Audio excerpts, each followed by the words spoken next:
on fait la paix parce qu'on est capable de foutre des claques. Hein. Et la gauche essaie de nous faire croire qu'on fait la paix parce qu'en fait on se... Mais il y en a qui n'ont pas envie de sucer parce qu'ils n'aiment pas les trucs salés, à part les chips.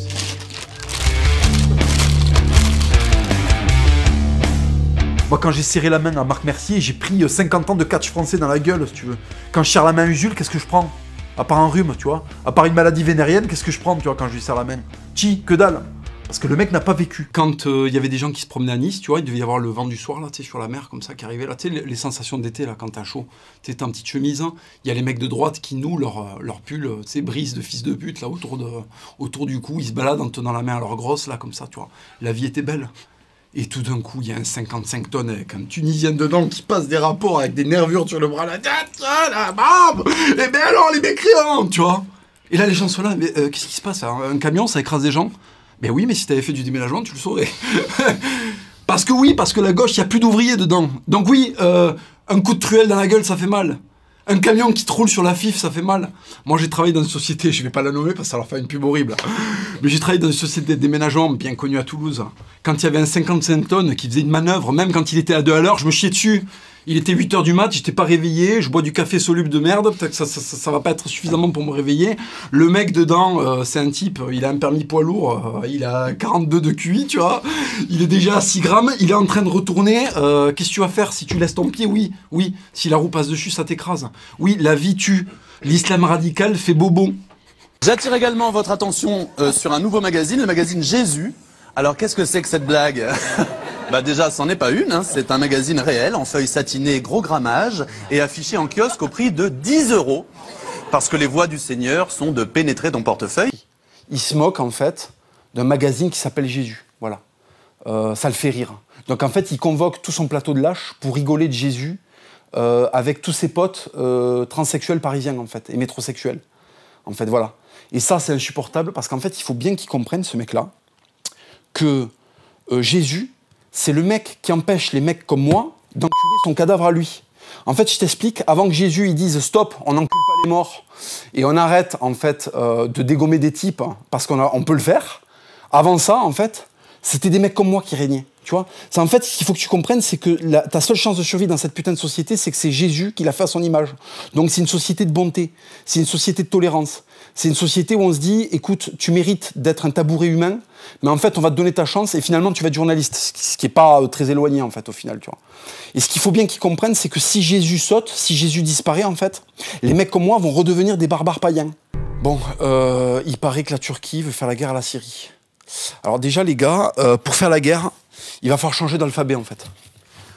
Ulunundur, qu'est-ce que ça veut dire? Il y avait une réduction sur les trémas, qu'est-ce qui se passe en fait? Dieu il a fait une opération spéciale pour les trémas, et en fait la Turquie s'est précipitée dessus en croyant que le cours du tréma allait gonfler dans les 20 prochaines années, qu'est-ce qui se passe? Ulunundur. Ça en fait quand tu fais une guerre, si tu veux, le principe c'est que les mecs quand tu les appelles à la radio, ils comprennent ce que tu dis en fait. Tu vois? Si chaque fois que vous appelez pour dire passe-moi les munitions, le mec au bout du fil il entend Ulunundur, qu'est-ce que tu veux gagner une guerre en fait? C'est pas possible. Si tu veux, c'est pas avec du Ulunundur, avec des CCD qu'on sait pas ce qu'ils font là, qu'on dirait de l'art moderne en fait, ton alphabet. Tu vois qu'en fait c'est un alphabet, on dirait que c'est Pascal Duquesne qui l'a imaginé comme ça pendant une pause, pendant le tournage du 8e jour en fait, c'est pas possible.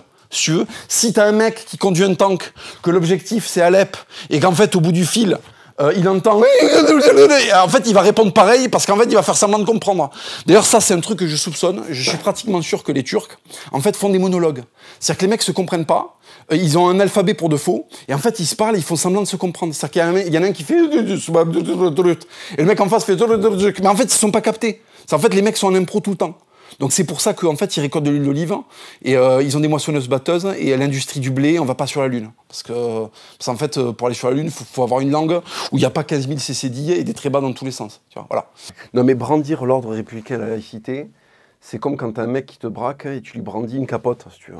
Tu vois. Mais l'ordre républicain, c'est une vaste blague. L'ordre républicain, c'est des mecs à perruque qui l'ont installé sur les cendres de la royauté. Comment des types qui ont des... Ils ont des rubans sur les pompes, ils ont des collants, ces fils de pute, alors que la France est attaquée par tout le monde. Les mecs ont des collants, ils ont des rubans, ils s'appellent Danton, Robespierre, ils font des salons intellectuels avec des thés de folles, tu vois, au centre-ville de Paris. Et les mecs inventent la République, c'est nul. Qui c'est qui a inventé la royauté? C'est des gros rois germains avec des glaives d'1 mètre. Et si tu veux, la République, elle a été inventée par qui? Elle a été inventée par des types qui sont déguisés en capitaine Crochet. Un monde semblant, c'est de la merde, en fait. Un monde semblant... en fait, je vais t'expliquer un truc. Hein, voilà. En fait, il y a le choix entre ça et ça. Voilà. Ça, si tu veux, ça c'est pour aller sur la Lune. C'est pour aller sur la Lune, c'est pour aller visiter l'espace. Tu sais, ce truc qu'on regarde depuis la préhistoire, là, et qu'on peut pas y aller parce qu'il n'y a pas d'escalier, tu vois. Et bien, en fait, un jour, il y a des Allemands, là, très anxiogènes, qui sont levés, qui ont fait des calculs, tu vois, avec d'autres protestants, et qui ont décidé qu'ils allaient fabriquer ça. Tu vois. Donc là, quand je regarde les drapeaux, il n'y a pas celui du Pakistan, étonnamment. Tu vois. Il y a l'Italie, alors ça c'est étonnant, tu vois, ils ont dû faire la carrosserie, eux. Après, il y a l'Espagne, ils ont dû faire la cuisine. Et puis après, tu as le Danemark, l'Allemagne et je sais pas qui. Et eux, par contre, tu vois, ça doit être la motorisation et des trucs de calcul. Puis tu vois, en face, il y a ça. Je vais sur la Lune avec ça. Je vais sur la Lune avec ça. Mais est-ce que je vais sur la Lune? Ils sont où les moteurs, là? Ils sont où les moteurs, tu sais, les moteurs à platonium, là, je sais pas quoi, là? Ils sont où les calculs? Elle est où la cabine, tu sais? On va faire comment là pour se mettre en orbite autour de la Lune, là, pour aller poser un putain de drapeau pakistanais, tu sais. C'est ça le Pakistan, en fait, nous les Blancs, il faut qu'on disparaisse pour laisser place à ça, en fait. Mais qu'on va faire là pour aller, tu vois, pour aller miner l'uranium là qu'il y a sur Mars, là. On va y aller avec ça? On va faire des escaliers de paquets de couscous pour marcher jusqu'à Saturne? C'est ça le plan? Comment on fait? Donc en fait, prenez soin de vos Blancs, c'est un animal en voie de disparition, parce qu'il fait des trucs comme ça, tu vois ce que je veux dire? Mais il n'y a pas que les Blancs, je veux dire, regarde, il y a d'autres choses. Tu vois, par exemple, bon, il y a un peuple de petites bites absolues qui sont les Japonais, tu vois, et ils sont tellement anxieux qu'en fait, les mecs, dès qu'ils ont du temps libre, ils font un truc comme ça, tu vois. Et ce qu'il faut que tu saches, en fait, c'est que chaque petit point, là, comme ça a été une branlette devant un hentai, tu vois, avec un poulpe qui défonce une gamine de 12 ans, tu vois, je veux dire. Donc, si tu veux, ton cerveau, après, il va mal, et du coup, après, il y a des fils, il y a des trucs complexes, comme ça, tu vois, je veux dire. C'est pas le chaman de la forêt qui font que ça. C'est pas l'esprit des anciens qui fait que quand tu mets une cassette dans ce truc-là, ça marche. C'est pas, tu vois, c'est pas la magie de je sais pas quoi. Non. En fait, c'est le rationnel. Tu sais, ce truc occidental, avec des circuits imprimés qui ont été inventés en Occident. Et ce qui fait que notre ami Toyotaro, et ben après, il fait des trucs comme ça. Alors, parce qu'il se lève le matin, il n'a pas trop la forme, tu vois, il regarde son chiffre, il fait putain, c'est quand même tristoun. Qu'est-ce que je vais faire aujourd'hui à part avoir une petite bite? Tiens, je vais inventer un truc de fracassé, tu vois. Et ils font des magnétoscopes après.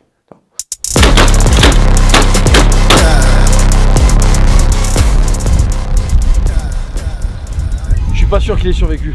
Pas sûr non plus. On va aller vérifier ça. On va voir ça. Alors qu'est-ce qu'on constate après cette expérience que j'ai envie de qualifier de sociale? Le boulgour a explosé, hein. Je crois que tout ce qu'il y a dans le sac a pété. Ça a traversé. Et ça a traversé, c'est-à-dire que la 8.6, voilà. Au niveau du bide, l'odeur, bah ouais, c'est dégueulasse. Ah, au niveau du bide, ben écoutez, je pense que la magie de Bob Marley n'a pas opéré parce que... Il a mal au ventre. Il a mal au bide. Ça pique un peu, il a mal au bide. Alors, il n'a plus de tête. Ça, c'est intéressant à constater, il n'a plus de tête. Là, il y a eu du dégât. Est-ce que sans tête, on peut acheter du café équitable?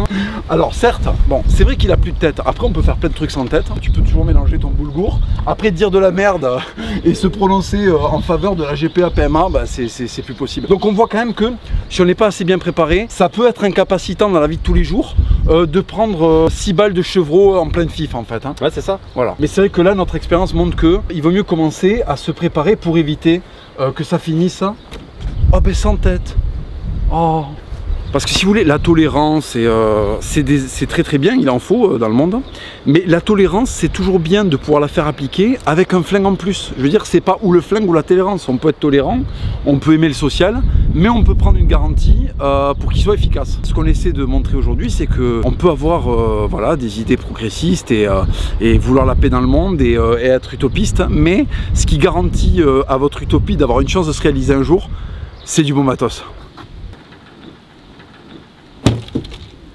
Oui, alors, pourquoi est-ce que le peuple français se fait mal parler comme ça par son gouvernement? Pourquoi on le prend pour un con en permanence? Mais parce qu'en fait, le peuple français, depuis un certain temps, a oublié qu'il a 1500 ans d'alimentation street crédible à son actif. Les Français, maintenant, ils bouffent ça. Des sachets de graines. Et devinez quoi? Les sachets de graines, c'est les mêmes qu'on donne aux pigeons, en fait. Tu vois? Là, l'autre jour, je me baladais à Carrefour, qu'est-ce que je vois? Je vois que les graines qu'on file aux pigeons, c'est les mêmes qu'on file aux Français, en fait. Alors que pendant 1500 ans, qu'est-ce qu'on bouffait en France? On bouffait de la langue. de la langue qui ressemble à une grosse paire de couilles de bison, tu vois. Même visuellement, tu sens que c'est quelque chose, tu vois. Voilà, ça, c'est de la vraie alimentation. Si on donne ça à nos gosses, hein, ils vont arrêter d'avoir de l'acné parce qu'ils vont arrêter d'avoir des oestrogènes dans leur corps, tu vois. Les mecs vont commencer à avoir de la barbe à 8 ans et demi, tu vois. Ils vont être au centre aéré. Il faudra prendre 1 heure pour que tout le monde se rase avant d'aller faire des cabanes dans la forêt, tu vois. En mangeant de la langue. Voilà, la langue, le retour de la langue, bordel. Putain, ce matin, j'allume la téloche, je sais pas sur quelle chaîne je tombe. Direct, je tombe sur la gueule à Hugo Clément, là, sa tête, sa maxi-tête, là, de présentateur météo dégueulasse, insipide.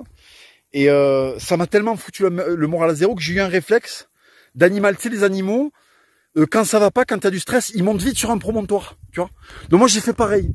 Ça m'a tellement stressé que le mec soit un fils du soja à ce point-là, si tu veux. Ça m'a tellement stressé que sa gueule, elle soit de synthèse à ce point-là, tu vois, qu'il y a absolument 0,0% d'artisanat dans la construction de sa gueule, que je suis vite monté sur un promontoire, tu vois, comme le dernier des macaques, en fait. J'ai eu un réflexe d'énorme macaque. C'est-à-dire qu'en fait, j'ai stressé, tu vois, je l'avoue, j'ai stressé, j'ai vu cette gueule, j'ai stressé, tu sais. Et là, je suis vite monté sur la plus haute branche que j'ai trouvée, donc en l'occurrence, cette montagne, tu vois, pour dominer, tu sais, pour revenir à des trucs sains, pour me sentir comme un putain d'alpha, en fait, tu vois. Pour me dire que dans la vie, certes, il y a Hugo Clément, mais qu'en fait, si tu montes suffisamment haut, si tu veux, tu le domines. Tu vois, il viendra pas te chercher ici. Parce que déjà, dans la montée, il va mourir 4 fois. Tu vois, le seul truc qu'il a gravi dans sa vie, c'est pas des montagnes, c'est les escaliers qui mènent chez son nutritionniste, en fait, tu vois. Pour lui demander s'il va enfin passer sur une IMC respectable, tu vois. Il se chie dessus, parce qu'en fait, quand il va falloir nommer qui en France fait des morts, parce que dire... Oh, alors il y a eu un appel à la haine. Oh, on en veut à ma personne. Mais qu'est-ce que tu racontes? T'es un vieux syndicaliste de 70 balais. On s'en fout de toi. Mélenchon, il s'est pris pour... Il a cru qu'il était Che Guevara. Mais mon garçon, Che Guevara, il joue au rugby en Argentine. Il avait des flingues, des treillis. Il raidait dans la mangrove pour faire des putains de coups d'État. Toi, tu fais quoi, Mélenchon? Tu vas au buffet à volonté du Parti Socialiste pendant 30 balais, avec tes vestes à jacquard dégueulasses, et ton collier de barbe de syndicaliste qui me donne envie de gerber, et tu crois que t'es une cible, mais t'es absolument pas une cible. Moi, ce mec, pour moi, et là, cette histoire, là, cette mascarade, mais en quoi on voudrait en vouloir à Mélenchon? Il représente plus rien. Il représente plus rien. Il a un petit peu massé les testicules indigénistes pour voir si le braquemar se levait. Pas trop. Après, il allait masser un petit peu les testicules des islamistes, tu vois. Pour voir si les mecs se mettaient à triquer. Non. Non. Échec.